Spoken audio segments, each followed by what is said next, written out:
வாசிப்போம். எரேமியா 33 அதிகாரம் 8வது வசனம்.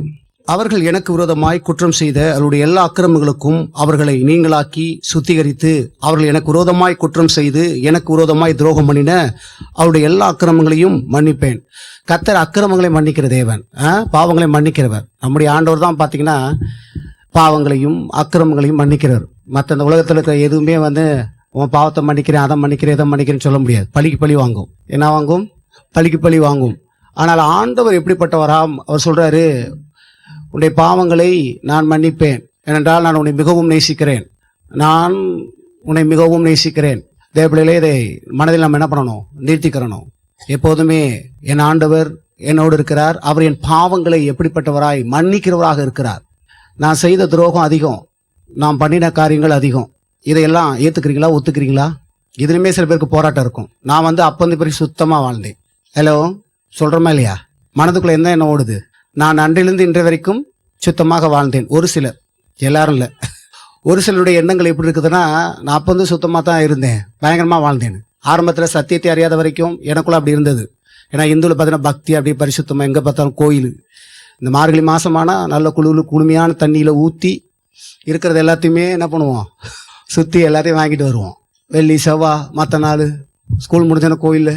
தேவ பிள்ளைகளே, அப்படியே ஒரு நல்ல நன்னெறி வாழ்க்கையை வாழ்ந்து நமக்குள்ளே அந்த ஒரு சில எண்ணங்கள் இருக்கு பாருங்க. மற்றனை காட்டில் நான் இதெல்லாம் என்ன பண்ணுறேன்னு எனக்கு நல்லா தெரியும்.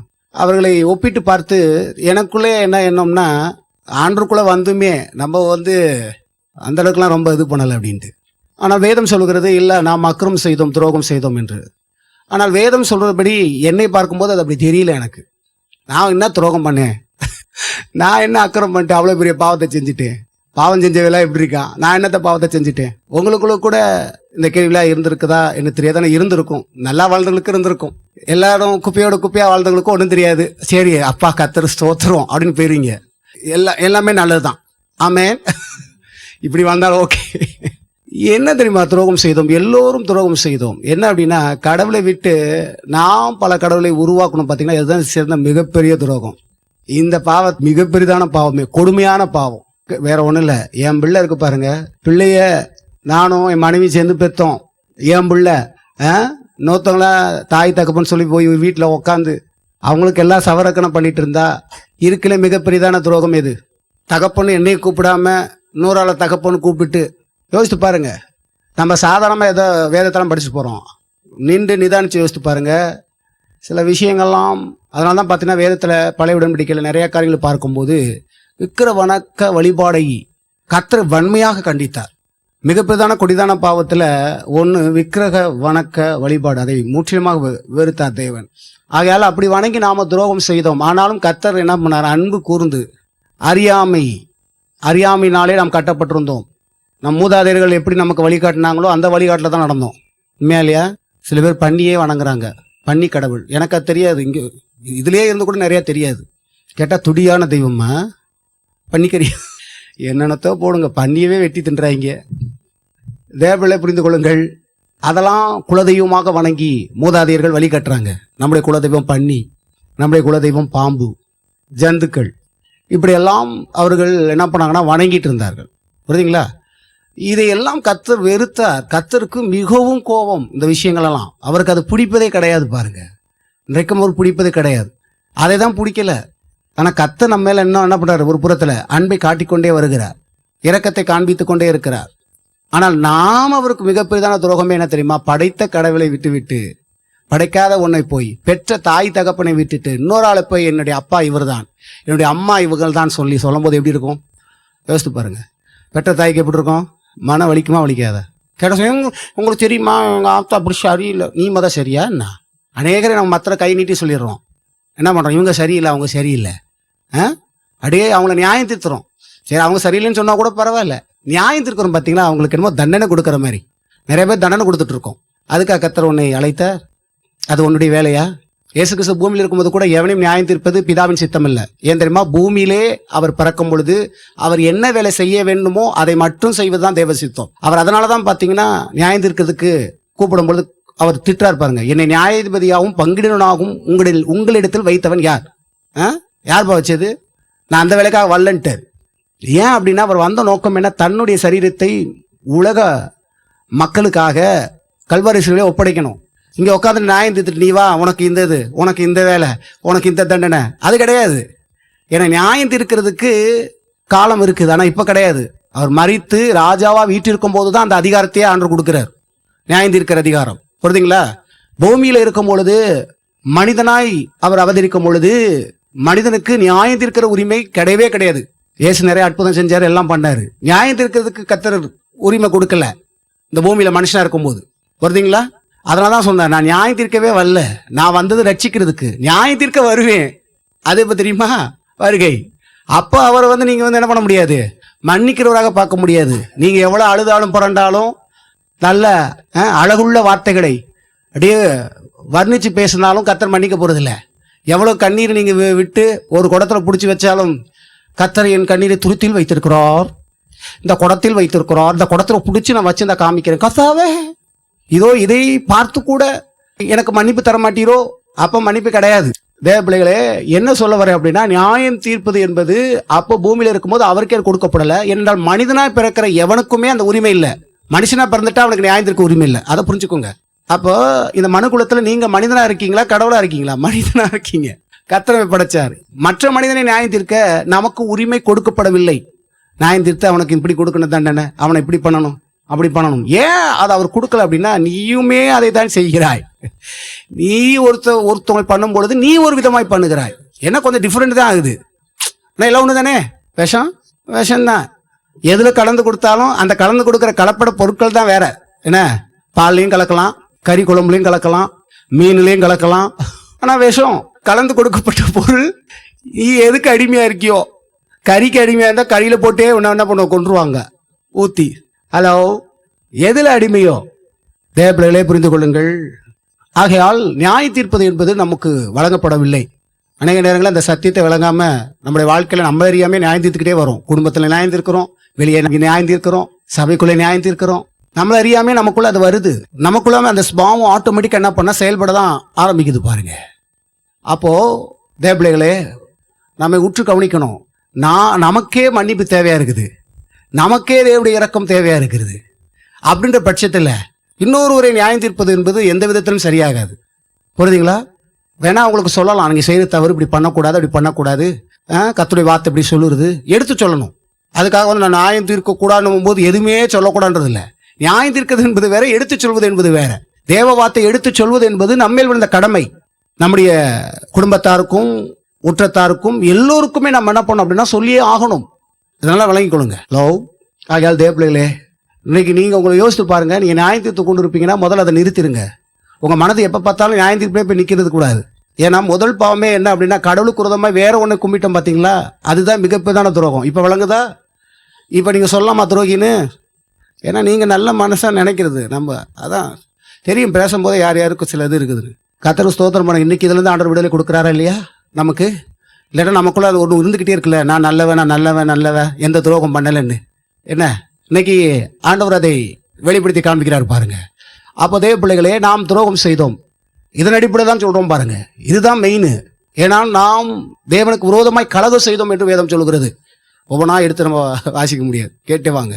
வசனத்தை அப்படியே சொல்றேன். தேவனுக்கு விரோதமாய் கலகம் செய்தோம், அவருக்கு விரோதமாய் கலகம் பண்ணினீர்களே, துரோகம் பண்ணினீர்களே, சிருஷ்டிகரை தொழுது சேவியாமல் சிருஷ்டியை தொழுது சேவித்தீர்களே. தேவ பிள்ளைகளே, இதெல்லாம் யோசித்து பாருங்க. இதெல்லாம் மிகப்பெரிதான பாவம். அதை சொல்லாத வரைக்கும் நமக்கு பாவம் இல்ல மாதிரி தெரியுது. இன்னைக்கு சொல்லும் போது என்ன ஆகுது, மிகப்பெரிதான பாவமாய் தென்படுகிறது. ஆகையால் கர்த்தர் நல்லவர். நம்முடைய கேள்விக்கு இன்றைக்கு ஒரு பதிலை கொடுக்கிறார் அவர். ஏன்னா ஆரம்பத்தில் எனக்கு ஒரு குழப்பம் வந்துட்டே இருந்துச்சு. நான் அவருக்கு விரோதமாக அப்படிப்பட்டது இல்லை. அவங்க பண்ணைனா பண்ணிட்டு போட்டோம். நான் துரோகின்னு சொல்லட்டும், அக்கிரமக்காரன்னு சொல்லட்டும், நான் சொல்ல மாட்டேன். நான் அப்பயும் நல்லா தான் வாழ்ந்தேன், இப்பயும் நல்லா தான் வாழ்றேன்ற மாதிரி இது எனக்குள்ள ஓடிக்கொண்டிருந்தது. கர்த்தர் சத்தியத்தை விளக்கி காட்டாத வரைக்கும் அதே வசனம் தான் படிக்கணும். விக்கிரக ஆராதனையை பண்ணவங்களெல்லாம் ஆண்டவர் வெறுக்கிறாரு, எல்லாமே படித்தோம், எல்லாமே பண்ணோம். ஆனால் எனக்கு உரைக்கல. எனக்கு என்ன பண்ணலை, சரியா உரைக்கல. அது சரியான விதத்தில் நான் அதை புரிந்து கொள்ளவில்லை. கர்த்தர் என்ன பண்ணார்னா அதை புரிய வச்சார் பாருங்க. கர்த்தர் அறிய வச்சார். வெளிச்சம் பிரகாசித்த உடனே இப்போ எப்போதும் கர்த்தாவே உனக்கு விரோதமாய் கலகம் பண்ணினவர்கள், உனக்கு விரோதமாய் நாங்கள் பாவம் செய்தோம், எவ்வளவோ அக்கிரமங்களை நாங்கள் செய்தோம் கர்த்தாவே. ஹல்லேலூயா. தேவ பிள்ளைகளே, அது மட்டுமல்ல, இயேசுவை ஏற்றுக்கொண்டும் பல நேரங்கள் நமக்கே அறியாமல் எவ்வளவோ அக்கிரமங்களையும் காரியங்களையும் நம்ம தெரிஞ்சும் தெரியாமையும் செய்து கொண்டே வருவோம். சில நேரங்கள் நம்ம செய்கிற அக்கிரமங்கள் நமக்கு அக்கிரமமாகவே தெரியாது. இப்போ நான் சொன்னேன் பார்த்தீங்களா, எடுத்துக்காட்டா அதே போல் எவ்வளவோ விஷயங்கள் செய்தாலும் இது சரியான விஷயமாய் உங்கள் பார்வைக்கு நன்றாக தெரியும். கர்த்தர்கிட்ட போனீங்கன்னு வச்சுக்கோங்களேன், ஒவ்வொரு விஷயமும் நீங்கள் நெருங்க நெருங்க சின்ன விஷயம் செய்தாலும் சின்ன தவறு செய்தாலும் உங்களுடைய ஆத்மாவுக்கு நல்லா பளிச்சுன்னு காமிக்காது, பெரிய காரியமாக காமிக்கும். ஏன் தெரியுமா? ஒரு மனிதன் கர்த்தருக்குள் நெருங்க நெருங்க ஹோலி ஆக ஆக ஆக ஒரு சின்ன விஷயம் கூட எப்படியாய் தெரிய ஆரம்பிக்கிறது, பெரிய ஒரு பாவமாக எண்ணப்படுகிறது. இப்போ கர்த்தர் சொல்கிறாரு, இப்போ நான் இருக்கிறேன், உனக்கு நான் சிந்தின ரத்தம் இங்கே என்ன பண்ணுது இருக்கிறது. தேவ பிள்ளைகளே, அக்கிரமங்கள் அப்படின்னா இப்போ கூட நம்ம பல நேரங்களில் செய்து கொண்டு இருக்கிறோம். அநேக நேரங்கள் நம்ம மறந்தாலும் நம்முடைய சத்தியத்தை போதிக்கப்படும் பொழுது என்ன ஆகுது, சத்தியத்திலே கர்த்தர் வெளிச்சத்தை போட்டு காண்பிக்கிறார். அப்பா இப்படிப்பட்ட விஷயங்கள் வீட்டு வெளியே வாழ்றாரு. ஆண்டவர் துரத்தி அடிக்கல, அக்கிரமம் பண்ணிட்ட உடனே நான் துரத்தி அடிக்க போறேன் அப்படி இல்லை. நாம தான் தேவ சமூகத்தை விட்டு ஓடுறோம். நாம் செய்த பாவம் தான் நம்மளை துரத்தி அடிக்கும். அநேக நேரங்களில் கடவுள் துரத்தி அடிக்காருன்னு நினைக்கிறோம். நானே அப்படித்தான் பல நாளாக நினைச்சிட்டு இருந்தேன். கர்த்தர் சொன்னாரு, நான் துரத்தி அடிக்கவில்லை, நீ செய்த அந்த கிரியை உன்னை துரத்தி அடிக்கிறது. ஹலோ, கடவுள் சமூகத்தை விட்டு. அதனால தான் அநேக நேரங்களில் பாவம் செய்யாதுன்னு ஏன் சொல்றாருன்னா, நான் உன்னை கூப்பிட்டாலும் இந்த பாவம் உன்னை என்ன பண்ணுது, உனக்கு குற்ற மனசாட்சி ஏற்படுத்தி விடும். நீங்கள் பாவமும் அக்கிரமும் செய்து பாருங்களேன், பயங்கரமாக குற்ற மனசாட்சி ஏற்படுத்தும். நிறைய என்ன பண்ணுறோம், கடவுள் தான் நம்மளை போட்டு என்னமோ வாதிக்கிறார் போற, ஐயோ அவர்கிட்ட என்ன நெருங்குறது அப்படின்றோம் பாருங்க. இப்படி தான் நான் நினச்சிட்டு இருந்தேன், இப்படி தான் நான் சிந்திச்சுக்கிட்டு இருந்தேன், இப்படி தான் யோசிச்சுட்டு கிடந்தேன். ஆனால் கர்த்தர்ட்ட நெருங்க நெருங்க கர்த்தர் அதை விளக்கி காண்பிக்கிறார். அப்போ அவர் சொல்றாரு, நீ சில பாவங்களையும் சில தவறுகள் செய்யும் போது அது ஆட்டோமேட்டிக்காக உன்னை பின்பற்றுறது, அது எதிராக வந்து நிற்கிறது. அப்போ அது என்ன பண்ணுது அப்படின்னா, கடவுள்கிட்ட நெருங்காதபடி துரத்தி அடிக்குது. நான் என்ன நினைக்கிறேன், ஓ கடவுள் தான் என்னை துரத்தி அடிக்கிறாரு, கிட்ட என்ன பண்ண மாட்டுறாரு, விட மாட்டுறாரு, தப்பு பண்ணிட்டேன், இனி இன்னும் கொஞ்ச நாள் ஆகும், 2-3 மாதம் ஆகும், இன்னும் 1 வருஷம் ஆகும் கொஞ்சம் சமரசம் ஆகுறதுக்கு அப்படின்னு நினச்சிட்டு இருந்தோம் பாருங்க. கர்த்தர் அதை தெளிவாய் காண்பிக்க ஆரம்பித்தார். சொல்றாரு, இல்லப்பா நான் அப்படி கிடையவே கிடையாது, அந்த காரியம் அதனால தான் உனக்கும் எனக்கும் பிரிவினை ஏற்படுத்துகிற இந்த துரத்தடிக்கிற அந்த பாவங்களை கொண்டு வருகிற இந்த விஷயங்களுக்குன்னு இடம் கொடுக்காதுன்றார். புரியுதுங்களா? அதுக்கு ஆண்டவரும் உங்களுக்கு உதவி செய்கிறார். அவர் நீ செய்யாதுன்னு சொல்லிட்டு அப்படி போய் உட்காந்துட்டு இருக்கிறது இல்லை. ஏன்னா இந்த பூமியில் இந்த சரீரம் விளப்பட, இந்த சரீரம் இன்னும் ரட்சிப்படையலை. ஆண்டவர் இந்த சரீரத்துக்கு என்ன பண்ணல, மீட்பை கொடுக்கல. இந்த சரீரத்தில் கொஞ்சம் விஷம் என்ன பண்ணுது, பாய்சன் ஓடிக்கிட்டே இருக்குது. எதை செய்ய வேணாம்னு தான் அது போய் ஆட்டோமேட்டிக்காக செய்யுது. சில பாய்சன் இருக்குது. இந்த பாய்சன் கொஞ்சம் கொஞ்சமாக ஆண்டவர் என்ன பண்ணுவார், பாய்சனை அவர் அதை சரி பண்ணுவார். அவர் தான் மருந்து அந்த பாய்சனுக்கு. ஹலோ, விஷம்னு ஒன்று தான், அது விஷத்தை முறிப்பதற்கான மருந்துன்னு ஒன்று இருக்கத்தான் செய்ய பாருங்க. இந்த பாவத்தின் விஷம் அக்கிரமத்தின் விஷத்தை எந்த மருந்துகளாலும் என்ன பண்ண முடியாது, அழிக்கவே முடியாது. அந்த வல்லமையின் கொடுக்கிலிருந்து உங்களை மீட்கவே முடியாது என்பதை நீங்கள் இதனால் புரிந்து கொள்ளுங்கள். அதை ஆண்டவருடைய ரத்தம் செய்யும், அவரால் செய்ய முடியும். அப்போ அவர் சொல்றாரு, உங்களுடைய மீட்பு என்னிடத்தில் இருக்கு, அப்படிதான் வசனம் சொல்லுது பாருங்க. உன்னுடைய விடுதலை அந்த அவங்ககிட்ட இருக்கு, இவங்ககிட்ட இருக்கு. நம்ம சில பேருக்கெல்லாம் என்ன பண்ணுவோம்னா சொல்லுவோம், நீ இந்த அங்கே போனா உனக்கு சரியாயிரும், நீ இங்கே போனால் சரியாயிரும். ஆண்டவரை பற்றி சொன்னாலும் பரவாயில்ல, அதை சொல்ல மாட்டான். மற்ற உலக விஷயங்கள் சொல்லுவான், இங்கே போனால் உனக்கு சரியாகும், இங்கே போனால் சரியாகும், இங்கே போனால் உன் கேள்விக்கு பதில் வரும். எங்கேயும் இருக்க போகிறதில்ல, உருப்படாமல் தான் போகிறோம். ஒன்றை விலகி கொள்ளுங்கள், இவர்கிட்ட இருக்குன்னா இவர் தான் சொன்னார், உன்னுடைய ரட்சிப்பு என்கிட்ட தான் இருக்குது, உன்னுடைய மீட்பு என்கிட்ட தான் இருக்குது, உன்னுடைய எல்லா கேள்விக்கான பதிலும் என்கிட்ட தான் இருக்குது. பாருங்க, அவர் ஸ்ட்ராங்காக சொல்லிட்டாரு. அதில் ஏதாச்சும் பார்த்தீங்கன்னா அந்த வார்த்தையில் கொஞ்சம் அப்படியே மாறுற மாதிரி அப்படியே இருக்குதா? கிடையாது. வசனத்தில் தேவன் பேசுகிற ஒவ்வொரு வார்த்தைகளும் பார்த்தீங்கன்னா ஸ்ட்ராங்காக இருக்கும். இதுதான் அப்படி இப்படிலாம் கிடையாது, கூட்டுறது குறைக்கிறது. அதனால தான் ஆண்டவர் சொல்றாரு, உலக மனுஷனே கூட்டினாலும் குறைச்சாலும் இந்த சாபம் எல்லாம் அவன் மேலே வந்து பழிக்க விட்டார். நல்ல பெரிய சாபம். ஒரு சில சாபத்துக்கும் வியாதிக்குமே நம்ம என்ன பண்ண முடியல, தாங்க முடியல.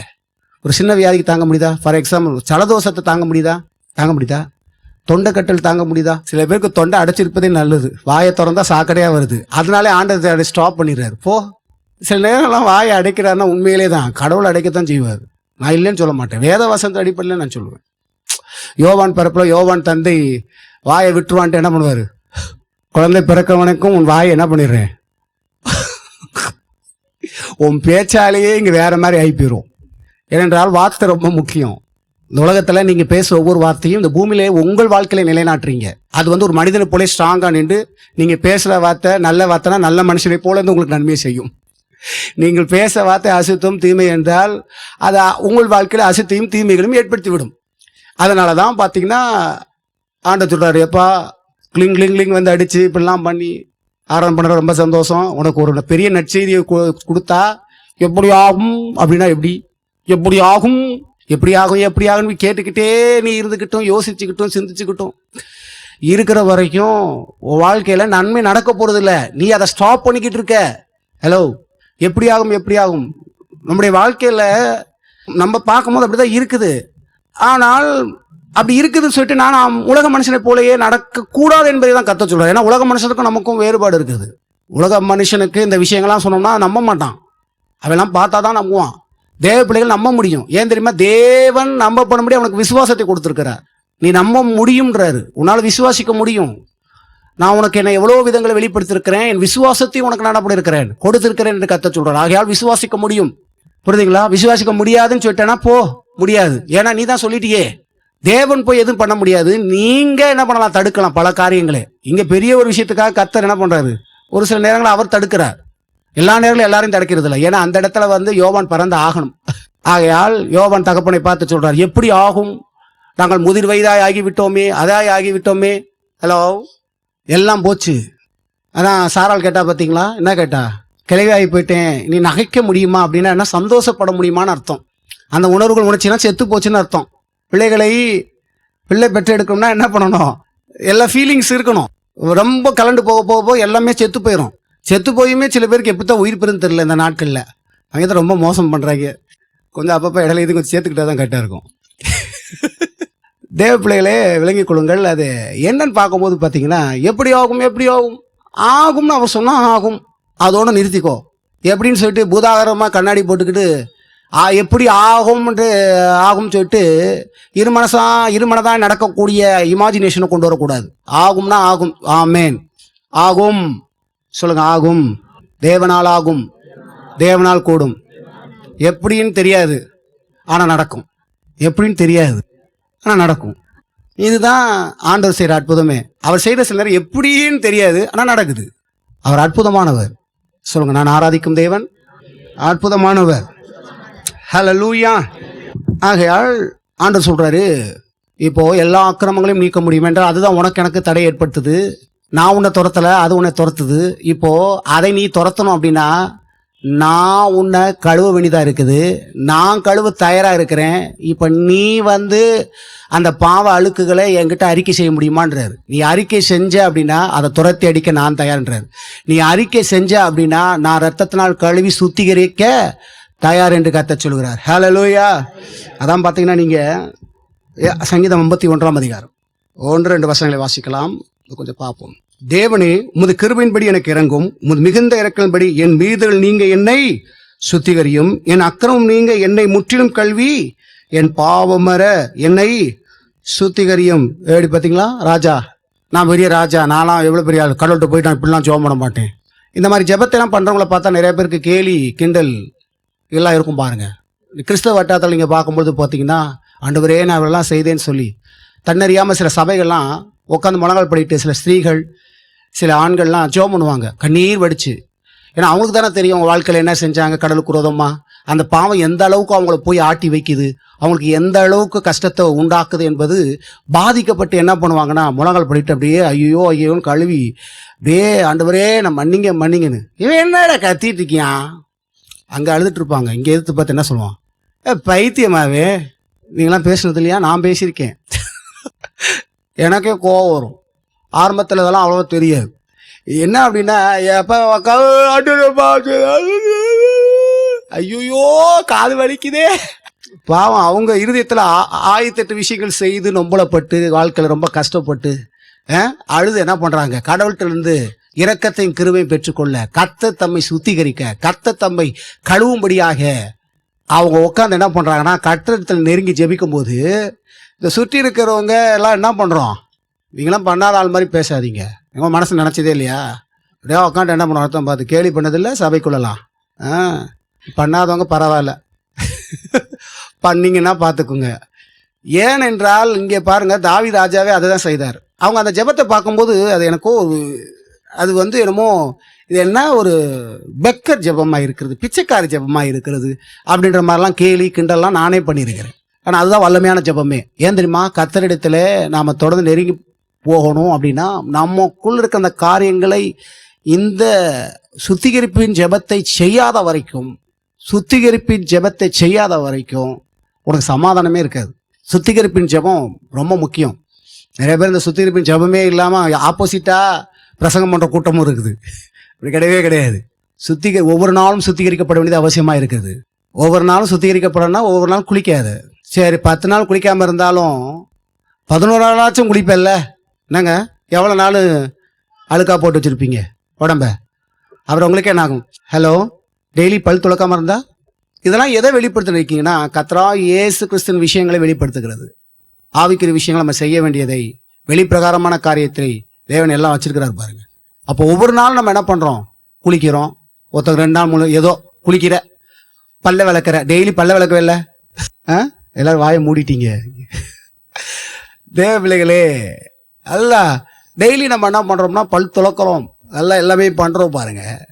ஆகையால் தேவ பிள்ளைகளே, அதே போல் ஒவ்வொரு நாளும் ஜெபத்தில் தன்னை நிதானித்து பார்த்து, கடவுளுக்கு எனக்கு விரோதமான ஏதாவது விஷயம் பண்ணேன்னா ஆவியானவரே எனக்கு உணர்த்துங்க. அப்போ உணர்த்தப்படும் போது கர்த்தாவின் மேல் இன்னும் இரக்கமாயிரும், இரத்தத்தால் கழுவும், இன்னும் என்னை மாற்றும், உன் பாதையில நடத்தும், என்ன என்னை பரிசுத்தமாய் நடத்தும். அப்படிக்கு வேண்டிக்கிறணும். நான் நடக்கிறேன், நான் அப்படி போறேன் அப்படின்னா நீ விழுந்துருவ, நீ பண்ணவே முடியாது. கர்த்தர் தான் உன்னை நடத்தணும். அங்கேயும் அவருடைய உதவி உனக்கு தேவையா இருக்குது. ஆகையால் சொல்லணும், கர்த்தாவே, ஏதோ நான் இந்த காரியத்தை பண்ணிட்டேன், இனி நான் பண்ணாதபடி நீர் காத்துக்கொள்ளும், இவைகளெல்லாம் வெறுக்கும்படி செய்யும், இவைகளெல்லாம் ஆண்டவரே நீர் வெறுக்கிற விஷயத்தை நான் வெறுக்க வேண்டியது அவசியமா இருக்கிறது, நீர் எவைகளெல்லாம் நேசிக்கிறீரோ அதை நான் நேசிக்கிறேன். அப்படி ஜெபிக்கணும். இந்த ஜெபம் ஒரு 2 வரியா இருந்தாலும் பலமாய் கிரியை செய்யும். போய் உக்காந்துக்கிட்டு நான் அழுதுகிட்டு என்னென்னமோ வேற மாதிரிலாம் பண்ற கூட்டங்களும் சிலது இருக்குது. ஓலையிடுற கூட்டம், அந்த கூட்டத்தை பத்தி நான் பேசவில்லை. ஓநாய்கள் ஊழையிடும் பார்த்தீங்களா தேவலைகளே, அந்த மாதிரி நிறைய பேர் ஊழை விட்டுக்கிட்டு இருப்பான் பாருங்க. ஊழையிடுறதை நிறுத்திட்டு முதல்ல என்ன பண்ணுங்க? ஜெபம் பண்ணுங்கள். ஆண்டவரே இதெல்லாம் இருக்குது, இரக்கமா இருங்க, கிருபையாய் என்மேல் இருங்கள் என்று. ஹல்லேலூயா. 7:16 நான் தூரத்திலே அலைந்து திரிந்து 51:7 7வது வசனத்தை, நீர் என்னை ஈசோப்பினால் சுத்திகரியும், அப்பொழுது நான் சுத்தமாவேன், என்னை கழுவியருளும், அப்பொழுது நான் உறைந்த மலையிலும் வெண்மையாவேன், நான் சந்தோஷமும் மகிழ்ச்சியும் கேட்கும்படி செய்யும், அப்போது நீ நொறுக்கின எலும்புகள் களி கூறும். பாத்தீங்களா? நீங்க என்னை கழுவினா சுத்திகரிச்சிங்கன்னா என்னதான் எனக்கு உண்டாகும்? அடுத்து சந்தோஷமும் மகிழ்ச்சியும். அநேக நேரங்களில் பார்த்தீங்கன்னா நீங்கள் சந்தோஷத்துக்காக எங்கெங்கேயோ போகிறீங்க, ஆனாலும் அநேக நேரங்களில் அந்த அந்த வெளியே போயிட்டு கொஞ்சம் வரும்போது கொஞ்சம் சந்தோஷம் இருக்கும். திருப்பி அந்த பழைய விஷயங்கள், அந்த கவலைகளும் பலவிதமான விஷயங்களும் உங்களை ஆக்கிரமிக்கும். காரணம் என்னன்னு சொல்லும்போது பார்த்தீங்கன்னா, பாவம் செய்த எந்த ஆத்துமாவுக்கும் பார்த்தீங்கன்னா கட்டப்பட்டுக்கிட்டே வர வர வர வர வந்து பார்த்தீங்கன்னா அது சந்தோஷமாகவே இருக்காது. சுத்திகரிக்கப்பட்ட ஒரு இருதயம் தான் எப்போதும் சந்தோஷமாக இருக்கும். இங்கே பாருங்களேன், சுத்திகரிப்பு இல்லாமல் போட்டு வச்சுக்கிட்டே இருக்க இருக்க கடைசி என்ன ஆகும் தெரியுமா உங்களுக்கு? வாழ்க்கை, கிறிஸ்தவ வாழ்க்கையும் வெறுத்துரும், உங்கள் வாழ்க்கையும் வெறுத்துரும். ஏன்னா இங்கே அடைக்கப்பட்டுக்கிட்டே வருது. இந்த அக்கிரம விஷயங்கள் செய்து செய்து இந்த பாவங்கள் அடைக்கப்பட அடைக்கப்பட அடைக்கப்பட வாழ்க்கையை வெறுத்துருது. மறுபடியும் உங்களை வந்து சந்தோஷப்படுத்த 10 பேர் வந்து கையை தட்டி கூட்டு போனாலும் என்ன ஆகுதுங்க? அப்போதைக்கு இருக்குது. திருப்பி இருக்க வந்து என்ன பண்ணுறோம்? அதனால தான் பாருங்க, நேற்று வரைக்கும் ஃப்ரெண்ட்ஸோட பேசினா நைட்டு பார்த்தா தூக்கம் அடிச்சு செத்து போயிட்டான்றோம். என்ன நினைக்கிறீங்க நீங்கள்? பல விஷயங்கள்லாம் பார்த்தீங்கன்னா அவங்க வாழ்க்கையில் ஒரு கட்டத்தில் வரும்போது இவங்க செய்ததெல்லாம் மொத்தமாக போய் அடிக்காங்க. கேட்டால் வந்து இந்த பொம்பளை பிள்ளையை அவன் காதலிச்சான், அவள் வந்து என்ன பண்ணிட்டாலாம், வேணான்னு சொல்லிட்டா, தூக்குமாடி செத்தான் வைங்க. அது பெரிய காரணம் இல்லை, அது ஒரு காரணம் தான். ஆனால் அது முக்கியம் இல்லை. அதுக்கு பின்னாடி அவன் பண்ண அனைத்து விஷயமும் மொத்தமாக வந்து தான் அவனை தூக்கு போட்டு சாக வைக்கும். தெரியுமா? மொத்தமாக சொல்ல கெட்டவன்றாங்க பார்த்தீங்களா? எல்லாரும் இருக்குது. உலகத்தாரெல்லாம் கெட்ட நேரமும் இருக்குது, நல்ல நேரமும் கெட்ட நேரமும் இருக்கிறது. இந்த கெட்ட நேரத்தில் மொத்தமாக போய் அவன் போய் உட்காந்து என்ன பண்ணிடுறான்? இதான் சாக்குன்னு உட்காந்து மொத்தத்துக்கு நீ செத்துப்போ, எவன் தான் நிம்மதி இல்லாமல் போச்சே, சந்தோஷம் இல்லாமல் போச்சே, செத்துப்போ, எதுக்கு வேணா வாழ போகிற, கிறிஸ்துவ ஜீவியத்தில் என்னத்தை நீ வந்து அனுபவிச்சுட்ட அப்படின்னு பாருங்க. ஏன் இது போகுது அப்படின்னா, கர்த்தர் இந்த நாள் அதுக்கான பதில் சொல்ல பாருங்க. ஏன்னா எனக்கே பல குழப்பங்களாக இருந்துச்சு. அதை தெளிவு பண்ணுறது என்ன விஷயம்னா, நாம் அதிகமாக சேர்த்து அந்த பாவத்தை வைக்க சேர்த்து வைக்கும் போது அந்த இருள் சூழ ஆரம்பிக்கும் போது என்ன ஆகுது அப்படின்னா சமாதானத்தை இழந்து போகிறோம். அதனால தான் தாவீது தெளிவாய் அவர் என்ன பண்ணுறாருன்னா ஜெபிக்கிறார் பாருங்க. இதுக்கெல்லாம் காரணம் என்னன்னா, நாம் பண்ண அக்கிரமம் தான். இவர் தான் கழுவணும். இப்போ ஆண்டவர்கிட்ட கேட்குறாரு, ஆண்டவரே என்னை கழுவுங்க, நீங்க தான் கழுவணும் ஆண்டவரே, நீங்க கழுவினா நான் சந்தோஷமாயிருவேன், மகிழ்ச்சி அடைவேன். மறுபடியும் எனக்கு அந்த ரட்சிப்பின் சந்தோஷம் எனக்குள்ள உண்டாக ஆரம்பிக்கும். இன்னும் நான் புதுமையான ஒரு மனிதனை போல நான் வாழ ஆரம்பிப்பேன். மறுபடியும் நான் சந்தோஷமும் மகிழ்ச்சியும் களிப்பும் உள்ளவராக நான் மாறிவிடுவேன். ஆண்டவர் நீர் என்னை கழுவும், ஆண்டவரே என்னை சுத்திகரியும் அப்படின்னு வேண்டிக் கொள்ளும் போது என்ன உண்டாக ஆரம்பித்து விடுறது? கர்த்தர் நம்மளை சுத்திகரிக்கிறார். ஆமென். சொல்லுங்க, தேவன் என்னை சுத்திகரிக்கிறார், தேவன் என்னை கழுவுகிறார். ஹல்லேலூயா. கரங்கள் தட்டி கர்த்தரை ஸ்தோத்தரிப்போம். நான் உன்னை அக்கிரமங்களை கழுவ மாட்டேன்னு சொன்னாரா? நம்ம தான் எண்ணிக்கிறோம். உன் பாவங்களை மன்னிக்க மாட்டேன்னு உனக்கு சொன்னாரா? அவரு உன் பாவங்களை மன்னிக்க மாட்டேன்னு சொன்னாரா? கர்த்தர் சொல்ற நான் மன்னிக்கிறேன்றாரு. மன்னிக்க அவர் இருக்கும்போது உலக மனுஷன் ஏதாவது சொல்றதெல்லாம் கேட்டுட்டுலாம் என்ன பண்ணாத, தூக்கி எறிஞ்சிட்டு நான் அவர்கிட்ட போனேன்னா அவர் என்னை மன்னிக்கிறவர். நீ அவரை போய் சந்தி, அவர்கிட்ட பேசு, அவர்கிட்ட பழகு. அவர் உன்னை படைத்தவர் தானே, அவர் உனக்கும் ஆண்டவர் தானே, எனக்கு மட்டுமா? என்கிட்ட நல்லா பேசிட்டு உங்ககிட்ட அப்படியே ஒரு மார்க்கமா பேசுவாரா? நாம தான் அப்படி செய்வோம்.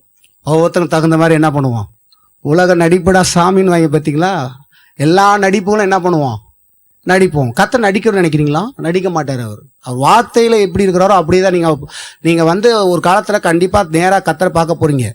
யாரும் பார்க்கவே மாட்டேன்னு சொல்ல முடியாது. கண்டிப்பாக கர்த்தரை பார்க்குற ஒரு நாள் இருக்குது.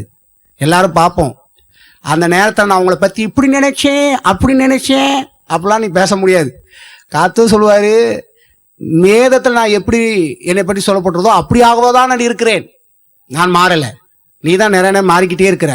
ஒவ்வொரு முறையும் ஒவ்வொன்றா நினச்சிக்கிட்டு இருக்க. என்னை பற்றி நீயா கற்பனை போட்டுக்கிற, என்னை பற்றி நீயா உன்னை நினச்சிக்கிட்டு நீயா யோசிச்சுக்கிட்டு அவர் இப்படி இருப்பார் அப்படி இருப்பார் அப்படி இருப்பார் நீயா நினச்சி விட போடாத.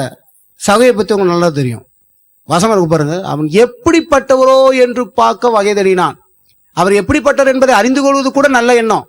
புரியுதா உங்களுக்கு? இப்படிலாம் இருப்பார் அப்படிலாம் இருப்பார் அதெல்லாம் இருப்பார் நானா உள்ள எண்ணிட்டு அவர் அப்படி இருப்பான்னு சொல்லி எனக்குள்ள எந்த எண்ணத்தை போறோன்னா அதன்படி நடக்கிறேன். பார்த்தீங்களா? அதுதான் பெரிய பாவம். ஏன்னா உன் மூளைக்கு தெரியாது கடவுள் எப்படிப்பட்டவர்னு. உங்க மூளைக்கு தெரியும் நினைக்கிறீங்களா? உங்க மூளைக்கு கடவுள் எப்படிப்பட்டவர் என்பதை எல்லாம் அறிஞ்சிருச்சு அப்படின்னா உங்க மூளை தான் கடவுளே. கடவுளை காட்டிலும் பெரிய கடவுள். மூளை கடவுளை அறிந்து கொள்ள முடியாது. ஆவியானவர் கடவுளை அறிந்து வைத்திருக்கிறார். அவர் நமக்கு அதை வெளிப்படுத்துகிறார். எத்தனை பேர் புரியுது? தேவனை தேவ ஆவியானவர் அறியப்படுகிறார். அவர் ஆவியினாலே நாங்கள் அறிந்து கொள்கிறோம். அப்போஸ்தலர் எழுதுறான் பாருங்க, அவர் ஆவியினாலே.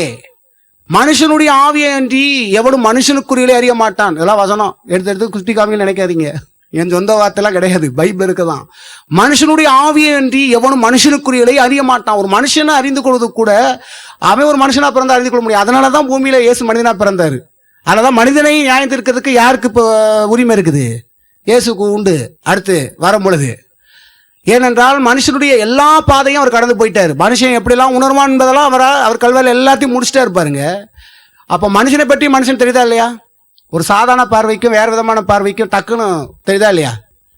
ஆட்டோமேட்டிக்காக இந்த ஆவி என்ன பண்ணுதாங்க? காமிச்சிடுது. உன்னை எப்படி பார்க்கிறார்கள், உன்னை அப்படி பார்க்கிறார்கள். ஆட்டோமேட்டிக்காக உள்ள தகவல் தெரியுதா இல்லையா? ஆவி கரெக்டாக நமக்கு என்ன பண்ணுது? காமிக்குது. இந்த ஆவி வச்சு தான் நிறைய பேர்லாம் என்ன பண்ணுறான்னா பல மதத்தில் இருக்கிற என்ன பண்ணுறான்? சில மிராக்கள் பண்ணுறான், சில விஷயத்தை அறிஞ்சுக்கிறான். அவன் சில விஷயத்தை அறிஞ்சு என்ன பண்ணுறான்? அவன் மக்கள் அவன் என்ன பண்ணுறான்? கைட் பண்ணுறான். அது குறிப்பிட்ட அளவு தான். அது எந்த ஆவி அப்படின்னா மனுஷ ஆவி. மனுஷ ஆவிக்கும் பல விஷயங்களை அறிந்து கொள்ள முடியும். ஒரு குறிப்பிட்ட அளவுக்கு அறிந்து கொள்ள முடியும் மனிதனை பற்றி. புரியுதுங்களா? அதே போல மனுஷ ஆவியை கொண்டு தேவாவி அறிந்து கொள்ள முடியாது. அதான் வேதம் தெளிவாக சொல்லுது. மனுஷ ஆவியினாலேயும் மனுஷ மூளையினாலும் நீங்க அறிந்து கொள்ள முடியாது. தேவ ஆவியினாலே அன்றி ஒருவன் தேவனுக்குரியவர்களை என்ன பண்ண மாட்டானா? அறிய மாட்டான். அப்படியே போட்டுருது. நீ அறியவே முடியாதான்னு சொல்லப்படுறது. அப்போ நிறைய பேர்லாம் பார்த்தீங்கன்னா நல்ல ஒழுக்கமுள்ள வாழ்க்கையெல்லாம் வாழ்ந்து சில சித்தர்கள் சில பேர்லாம் பார்த்துருக்குறோம். இவங்கெல்லாம் என்ன பண்ணுறாங்க? சில பேர் அந்த சக்தி இந்த சக்திலாம் அப்படிலாம் பண்ணுறாங்க. ஏதோ ஒரு வெளிச்சத்தை கண்டாங்கன்னா கூட. ஆனால் நான் சொல்லுகிறேன், அவருடைய ஆவினாலும் எத்தனை வல்ல சித்து வேலைகள் பண்ணாலும் அவர்கள் உண்மையான தேவனை அறிந்து கொள்ளவில்லை. அவர்களெல்லாம் பார்த்தீங்கன்னா ஒளியின் தூதனினுடைய வேஷத்தை தரித்து கொண்ட சில காரியத்தை அவர்கள் அறிந்திருக்கிறார்கள். அது வெளிச்சம் போல இருக்கும். வெளிச்சம் இல்லாமல் இல்லை. பிசாசு எப்படிதான் இருப்பானா? தேவன் ஒளியை போல இருக்கும் போல அவனுக்கு என்ன பண்ணுவானா? சில நேரம் கிறிஸ்தவன் நம்மளும் என்ன பண்றோம்? ஒளியை பார்த்தாலும் பேர் ஆண்டவர் தான் சொல்றேன். நான் அப்படித்தான் சில நேரம் நினைச்சிட்டு இருந்தேன். அப்பதான் ஆண்டவர் சொன்னார், இல்லை இல்லை இல்லை என்னை முழுமையாய். ஏன்னா அப்போ வசனம் பொய்த்து போயிடும். வசனம் என்ன சொல்லுது? தேவ ஆவியா அன்றி ஒருவனும் தேவனுக்குரியவைகளை அறியவே மாட்டான். அறியவே முடியாதான். நீங்க நாலு கணக்கா உட்காந்து தியானம் பண்ணாலும் அதில் சவுண்டு வேற விடணும் தெரியுமா? ஒவ்வொரு சவுண்டு விட்டால் ஒவ்வொன்றா வெளியே விடுமா. ஆம் கிளிம் கும். ஒவ்வொரு சவுண்டுக்கும் ஒவ்வொரு சக்தி என்ன பண்ணுமா? கிளத்தெலும்பினும். நல்லா கிளைப்பு எலும்புறீங்க பாத்தீங்களா? இதெல்லாம் நாங்களே நம்ம தெரியாது, எல்லாம் எங்களுக்கு தெரிஞ்சுதான் நாங்கள் வந்துருக்குறோம். புரியுதுங்களா? நாங்களே பாட்டு கிறிஸ்தவத்தில் வந்துமே சரி. சில பேர் இந்த வெளிச்சத்தை பற்றி பேசும்போது அந்த வசனம் வெளிச்சம் தானே சொல்லுது, அதனால இயேசுவை பற்றி தான் சொல்கிறாங்க. கிடையாது, வெளிச்சம் தான், ஆண்டவர் ஒளியை தான் சொல்கிறார். ஆனால் அவர்கள் கண்ட ஒளி மெய்யான ஒளி அல்ல. ஒளிதான் மெய்யான ஒளி அல்ல. ஒளிதான் மெய்யான ஒளி இல்லை. எதாவது புரியுது? சூரியனை போல நீங்கள் ஒரு பல்பை, எவ்வளோ பெரிய பல்பை வச்சு என்னதான் நீங்கள் பண்ணாலும் அது மெய்யான சூரியனா? ஆனால் தான் புரியான்னு நினைக்கிறீங்களா? சயின்டிஸ்ட்னால எவ்வளோ வெளிச்சத்தை கொண்டு வர முடியாதாவே? ஒரு சூரியனை போல அழகாக வெளிச்சத்தை, பயங்கரமான வெளிச்சத்தை கொண்டு வர முடியாது நினைக்கிறீங்களா? இன்னைக்கு பயங்கரமாக அப்டேட்டில் இருக்கிறாங்கலாம். அதெல்லாம் சாதாரணம். லைட்டே எப்படி கொண்டு வந்துட்டான்? எத்தனை வாட்ஸ்லாம் இருக்குது? அந்த ஒரு சூரியனை போல ஒரு வெளிச்சத்தை அவளை கொண்டு வந்துட்டு மெய்யான ஒளியை நான் பார்த்து விட்டேன். அப்போ கிறிஸ்துவன் என்ன பண்ணிட்டான் பார்த்தீங்களா? பைபிள் இதை சொல்லுது. அப்போ நீங்கள் பார்த்தது தான் அந்த அப்படித்தான் நானும் இருந்தேன். கர்த்தர் சொன்னார் அது இல்லை, அத்தனையும் பிசாசு. ஏனால் பிசாசும் ஒளியை போல தான் இருப்பான். ஆமென். ஆகையால் போய் தனியாக உட்காந்து கிம் கம் கிம் பண்ணுறதெல்லாம் பண்ணி போய் ஏதோ பார்த்தோம் நாங்கள். பார்த்தீங்களா? அவர்கள் தெய்வத்தை பார்க்கலை. பார்த்து இருந்தால் அவர்கள் உண்மையாக அறிந்திருப்பார்கள் என்றால் இயேசுவை அநேகர்கள் சொல்லியிருப்பார்கள். ஏனென்றால் கர்த்தர் அப்படி அறிய வைப்பதற்கு தேவன் வைக்கவே கிடையாது. ஏன்னா அந்த ரீதியில போய் எந்த ஒரு மனிதனும் கடவுளை அறிந்து கொள்ளக்கூடாது. கடவுளை ஆவியில தான் அறிந்து கொள்ள முடியும். கடவுளை தான் அவன் விசுவாசிக்கணும். பிரசங்கத்தை கேட்டு தான் அவன் ரட்சிப்படணும். கர்த்தர் வச்சுட்டார். இல்லை நமக்கே சொல்லுவார், உட்காந்து நீங்கள் என்ன பண்ணுங்க, பத்மாசனத்தில் உட்காந்து நீங்கள் என்ன பண்ணணும்? பத்மாசனத்தில் உட்காந்து என்ன பண்ணணும்? குறியீடுகள் இருக்குது, நிறையா குறியீடு இருக்குது. இது ஒரு குறியீடு, இது ஒரு குறியீடு, இது ஒரு குறியீடு, பல குறியீடுகள் இருக்குது. புரியுதுங்களா? ஒவ்வொரு குறியீடுக்கும் ஒவ்வொரு ஆவி அங்கே வரும். நான் அவங்க வேற நினைப்பாங்க. தேவ பிள்ளைகளே, ஆகையால் கர்த்தருடைய பிள்ளைகளே இதை விளங்கிக் கொள்ளுங்கள். கர்த்தர் சொல்றாரு, இவைகளெல்லாம் அறிந்து கொள்ள முடியாதப்பா, தேவனுடைய ஆவியை அன்றி ஒருவனும் தேவனுக்குள்ளே அறிய மாட்டான். அப்போ எப்படி எனக்கு உதவி செய்வார்? நான் எதாவது பண்ணணுமா, அதை பண்ணணுமா? ஒன்றும் பண்ண வேண்டாம். போய் தாழ்மையாக உட்காந்து, ஆண்டவரே ஆவியில் அறிந்து கொள்ள, உம்முடைய ஆவியில் அறிந்து கொள்ள நான் விரும்புகிறேன், அப்படி ஜெபம் பண்ணணும். அப்போ தான் நான் இங்கே பண்ணுற பிரசங்கம் கூட உங்களுக்கு இன்னும் நல்லா புரியும். புரியுதுங்களா? உம்முடைய ஆவியிலே உண்மை நான் அறிந்து கொள்ள விரும்புகிறேன். உலக மனுஷனும் பிரசங்கம் பண்ணுறான், ஆனால் அவன் ரட்சிக்கப்படுறானா? கிடையாது. ஏன் தெரியுமா? இதை பற்றிலாம் பேசுவான். ஏன்னா அவன் ஆவியில சில விஷயத்தை அறிந்திருக்கிறான். தேவ ஆவியில அறிந்து கொள்ளவில்லை. தேவ ஆவி அவனுக்கு உதவி செய்யவில்லை. தேவ ஆவி உதவி செய்திருக்கும் என்றால் அவன் ரட்சிக்கப்பட்டிருப்பான். புரியுதுங்களா? ஹலோ. ஆகையால் நீங்கள் எப்போதும் உங்களுடைய ஜெபத்தில், கர்த்தாவே உம்முடைய ஆவியிலே நான் உண்மை அறிந்து கொள்ள விரும்புகிறேன், உம்முடைய ஆவியானவர் எனக்கு உதவி செய்வாராக. சொல்லுங்க, உம்முடைய ஆவியிலே உண்மை அறிந்து கொள்ள நான் விரும்புகிறேன். ஹல்லேலூயா. Praise the Lord. 16 வாசிங்களேன். பலியை நீர் விரும்புகிறதில்லை, விரும்பினால் செலுத்துவேன். தகன பலி உமக்கு பிரியமானதல்ல. தேவன் கேட்கும் பலிகள் நொறுங்குண்ட ஆவிதான். தேவனை நொறுங்குண்டதும் நறுங்குண்டதுமான இருதயத்தை நீர் என்ன பலியை செலுத்தி உங்க பாவத்தெல்லாம் நிவர்த்தி செய்யவே முடியாது. பலியெல்லாம் கர்த்தர் விரும்பல. கர்த்தர் சொல்றாரு, இப்ப நீ பலியா என்ன பண்ணு, எனக்கு ஒப்பட, ஒன்னதான் விரும்புறேன்றாரு. எவ்வளவு நல்லா இருக்கு பார்த்தீங்களா? என்னை ஒரு ஆள் விரும்புறாங்களா? என்ன ஒரு ஆள் லவ் பண்றாங்களா? ரோட்டில் சிலலாம் பார்த்தீங்கன்னா அந்த ஃபேஸ்புக் யூடியூப்லாம் அந்த ஃபன் பண்ணி சில வீடியோஸ்லாம் அப்லோட் பண்ணுவாங்க பாருங்கள். அந்த அப்லோட் பண்ணும்போது பார்த்தீங்கன்னா நீங்கள் அழகாக இருக்கீங்கன்னு சொல்லி அசிங்கமாக இருக்கிற ஒரு ஆளை பார்த்தோன்னா அவங்களுக்கு வரும் பாருங்க ஹாப்பி. என்னை ஒரு ஆள் அழகாக இருக்கான்னு சொல்லிட்டாங்க, எனக்கு ஒருத்தவங்க ரோஜா பூ கொடுத்துட்டாங்க. நான் பார்த்ததே இல்லையா? செல் அப்படியே நோண்டாத மாதிரி பேசுறீங்க. பார்த்ததே இல்லையா?